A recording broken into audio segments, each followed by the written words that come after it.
আ আজকে আপনাদের সামনে আমি বিকাশে কিভাবে সেভিং অ্যাকাউন্ট খুলবেন সেটি নিয়ে একটু কিছু কথা বলব। বিকাশের নতুন অপশন এনেছে যেখানে আপনি চাইলে নিজে ডিপিএস করতে পারবেন, সেভিং অ্যাকাউন্ট খুলতে পারবেন। সেটার জন্য বিকাশে যখন আপনারা যাবেন, লগইন করবেন তখন সেভিং নামে একটা অপশন পাবেন। দেখেন আমি এখানে ফিঙ্গার দিয়ে দেখিয়েছি, সেভিং নামে অপশন পাবেন। দেন ওখানে ক্লিক করার পরে আপনি নতুন সেভিং খুলুন নামে আপনি একটা অপশন পাবেন। আর নিচে ইটিন আয়কর। ইটিন আয়কর দিলে কি আপনার বিকাশের যে সেভিং অ্যাকাউন্ট থেকে যে আপনার একটা ট্যাক্স কাটবে, সেই ট্যাক্সটা কাটবে না। যদি কারো ইটিন থাকে তাহলে ইটিনটা দিয়ে নিবেন। দেন নতুন সেভিং খুলুনে ক্লিক করবেন। ক্লিক করার পরে আপনার এরকম ইন্টারফেস আসবে যে আপনি কি ধরনের সেভিং অ্যাকাউন্ট খুলতে চান।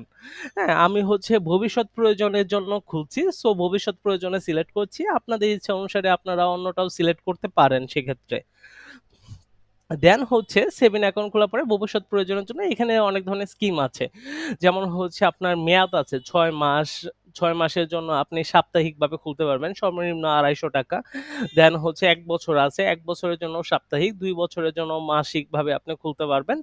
আপনি সেই হিসেবে সিলেক্ট করবেন। আমি এখানে ৳২৫০ টা সিলেক্ট করছি। দেন আমাকে দেখাচ্ছে যে কোন ব্যাংক আমাকে কত টাকা প্রফিট দিবে, কত পার্সেন্ট মুনাফা দিবে। যেমন আমার আইডিসি আইডিএলসি ব্যাংক আমাকে 8.25% মুনাফা দিবে। আমি ৳৬,৬৪০ পাবো।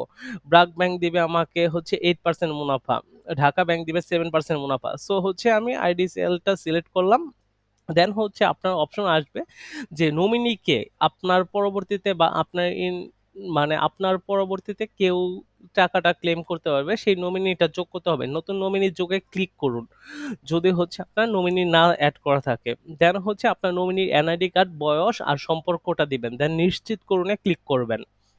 দেন আপনাকে দেখাচ্ছে যে আপনি ৳৬,৫০০ জমা করলে আপনি ১৪০.৭৭ মতো আপনি মুনাফা পাবেন, সম্ভাব্য মুনাফা, হ্যাঁ? এই ডিপিএসটা শেষ হবে ২৫শে ডিসেম্বর। দেন আপনার প্রত্যেক সপ্তাহে বিল পে করতে হবে। কোন দিন, সপ্তাহে কোন দিন পে করবেন সেটাও সিলেক্ট করে নিতে পারবেন। তারপরে এগিয়ে যান এ ক্লিক করবেন। দেন আপনাকে ১ম একটা চার্জ দিতে হবে ৳২৫০। দেন আপনি পিন দিয়ে আপনি সাবমিট করে দিবেন, হ্যাঁ? দেন সেভ ইন করতে ট্যাবে ক্লিক করুন। এখানে আপনি ক্লিক করে ধরে থাকবেন। দেন আপনার ডিপিএসটা ক্রিয়েট হয়ে যাবে।